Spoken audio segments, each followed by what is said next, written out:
بخشش پرس مطرمیم آخه بخشش پرس بز در رانی تو من بگم آخه نفسم گرفتگیه خوراد میکنه بخش. Пришел в город Обинский и похитили человек. После избил ее бросали на Киевский шоссе. Я перед всех граждан Российской Федерации прошу прощения, не повторяйте мои ошибки. Мы похитили человека в город Обнинский со своей друга Каримов Шарифджон. И мы его побили, там оставили там на дорогу Киевский шоссе. Я со своим земляком скажу, что там не повторяйте мои ошибки, которые я сделал. ҷангу разбор аз пушти як бозӣ ва возможно аз пушти духтар. Нигоҳ кунед ситуатсия чӣ хел шудагай. Ассалому алайкум ва раҳматуллоҳи ва баракатуҳ. Чӣ хеле ки информатсия дар мо омад дар ҳамин ҳодисае ки шид. Бародарои тоҷик дар кадом приложения бозӣ доранд? Намедонам бигалайфае чие ки ҷода бозӣ мекунанд. Хулоса якдигарда туҳфа мекунанд, духтарда туҳфа мекунанд дар ҳамон бозӣ. Чӣ хел меша гапошон мегреза, якдигара ҳақурат мекунанд ва ай модар ҳақурат мекунанд. Баъд аз як вақти муайян ватсапи якдигара гирифта ҳақурат мекунанд. Аз модар, аз хонагиҳо ҳақурат мекунанд. Кадомеш местоположение мепартояд. Вақте ки местоположение ира мегиранд через шиносдош ду нафар ёки се нафар газелкати омада бо фанду фиреб кафе мерем мегани бечора пацана мегиранд, бачаҳои 95-96 таваллудуш, бачаи 2002-2001 мегиранд, мебаранд ай Москва берун тарафи Внукова.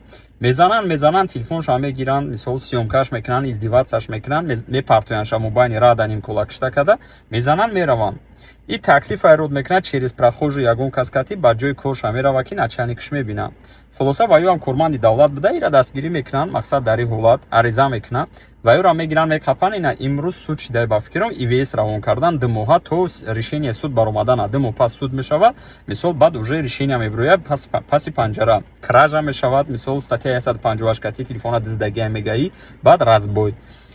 Ман рости гап намедонам дар ин масъала чӣ хел гап занам, бачаҳои мефаҳмидагӣ хел чор мефаҳмам. Ман ягон майда тарафдори ҳақурат кардану дигар ҳолатҳо нестам, но чӣ дар кораи ҳамин аҳволу зӯриву воймаву зулм вақте меоен як бародари тоҷики хитона медиздем, багаж бор мекунем, мошина бор мекунем, не имеет значения. Ду каса се каса мебарен, мезанем, бо ба телефон съёмка мекунем, баъд сар мешава. Ина бечора бадару модару хонагиҳои ии бародаро мисол дар мо баромадиянд ки ягон хел обши язик биёен, и бародар аризаша бигира штоби вайёра нашнона. Ин мега ки ман аризама намегирам. Чӣ ба мега вақте ё мара задан, фикри падару модари мара накардан, аки вақте ки мара задану ёро ози маҳкам мекунам, ман фикри падару модари вайра кунам. А як тараф ирам дуруст мега, лекин ай дигар тараф ба ҳар ҳол падару модари вай шахсияту чӣ қадар ганда ҳам набошанд, жалка мешавад. Мисол агар даже зану фарзанд дошта бошанд, мисол ситуатсияро нигоҳ кунед. Ай чиз мо бояд дарс гирем бародаро, баъд дигаро равон кунен. Илтимос ҳама вақт бо сабр бошен.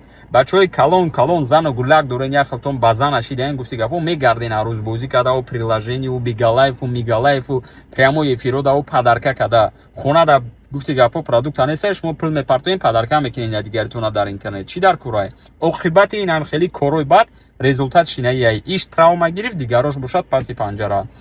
Дуо кунен дар ҳаққи и бародарам Аллоҳ шифои комил киҳад, дар ҳаққи ваёшам ки мисол ягон решение вазбӣ нагиранд. Но мо бо ҳаракат мекунем чени ай дастмон биёяд суҳбат кунем ки мисол агар шавад аризаша бигирад. Ассалому алайкум.